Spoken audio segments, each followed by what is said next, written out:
महाभारत एक ऐसा ग्रंथ है जो अनगिनत वीरों, युद्धों और गूढ़ रहस्यों से भरा हुआ है। लेकिन इस महाकाव्य में एक योद्धा ऐसा भी था जिसे शाप मिला था कि वह युगों युगों तक इस पृथ्वी पर भटकता रहेगा। ये कथा है गुरु द्रोणाचार्य के पुत्र अश्वत्थामा की, जो न केवल एक महान योद्धा था बल्कि उसे अमरता का अभिशाप भी मिला था। उसकी कहानी जितनी वीरतापूर्ण है उतनी ही रहस्यमयी और रोमांचक भी है। अश्वत्थामा का जन्म महर्षि द्रोणाचार्य और उनकी पत्नी कृपि के घर हुआ था। जब वह जन्मा तो उसके माथे पर एक चमकता हुआ मणि था और उसके रोने की आवाज किसी घोड़े के समान थी। इसी कारण ही उसका नाम अश्वत्थामा पड़ा था। अश्वत्थामा कोई साधारण मानव नहीं था, वह स्वयं रुद्र भगवान शिव का अंश था। कहा जाता है उसकी शक्ति अपार थी और वह अजेय था। उसे कोई अस्त्र शस्त्र नहीं मार सकता था। वह अमर था, हालांकि बाद में उसे एक भयंकर शाप भी मिला था। अश्वत्थामा ने अपने पिता गुरु द्रोणाचार्य के साथ कौरवों की ओर से युद्ध लड़ा। वह दिव्य अस्त्रों का ज्ञानी था और उसकी वीरता अद्वितीय थी। महाभारत युद्ध के दौरान जब भीम ने एक झूठी अफवाह फैलाई कि अश्वत्थामा मारा गया, तो इसके कारण अर्जुन और कृष्ण ने मिलकर गुरु द्रोणाचार्य का वध कर दिया। जब अश्वत्थामा को यह ज्ञात हुआ तो वह क्रोध से पागल हो गया और उसने प्रतिज्ञा ली कि वह पांडवों से बदला लेगा। युद्ध के 18वें दिन अश्वत्थामा ने क्रोध में आकर कौरवों के अंतिम सेनापति बने दुर्योधन को बचाने के लिए एक योजना बनाई।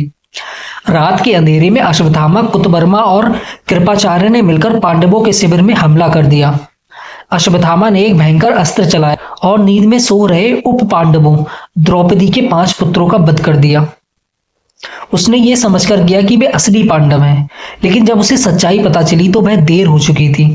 ये खबर जब द्रौपदी को मिली तो वह विलाप करने लगी।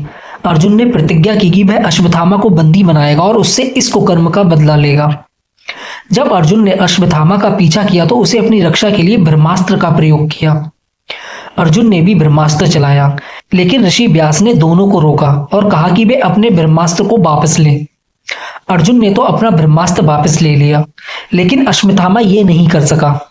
उसने ब्रह्मास्त्र को अभिमन्यु की गर्भवती पत्नी उत्तरा के गर्भ पर छोड़ दिया ताकि पांडव वंश समाप्त हो जाए। इस पाप के कारण श्री कृष्ण ने उसे भयंकर श्राप दिया। श्री कृष्ण ने कहा कि अश्वत्थामा हमेशा अमर रहेगा, लेकिन किसी भी इंसान की तरह नहीं। वह घावों से सड़ता रहेगा, लेकिन मृत्यु नहीं आएगी।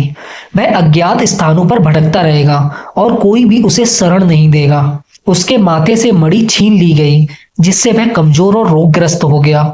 इसके बाद अश्वत्थामा जंगल की ओर भाग गया और अनंत काल तक पृथ्वी पर भटकने के लिए अभिशप्त हो गया। कहते हैं कि कई संतों और यात्रियों का दावा है कि उन्होंने अश्वत्थामा जंगल में या एकांत स्थानों पर देखा है। कहा जाता है वह कभी कभी मंदिरों में पूजा करने आता है, लेकिन उसे कोई पहचान नहीं पाता है। मध्य प्रदेश के बुरहानपुर में स्थित अश्वत्थामा मंदिर में कहा जाता है कि अश्वत्थामा रोज सुबह पूजा करने आते हैं। कुछ लोग दावा करते हैं कि उन्हें एक विशाल चोटिल व्यक्ति देखा जो कभी मरता नहीं है। कई साधु योगी मानते हैं कि अश्वत्थामा आज भी हिमालय में तपस्या कर रहा है।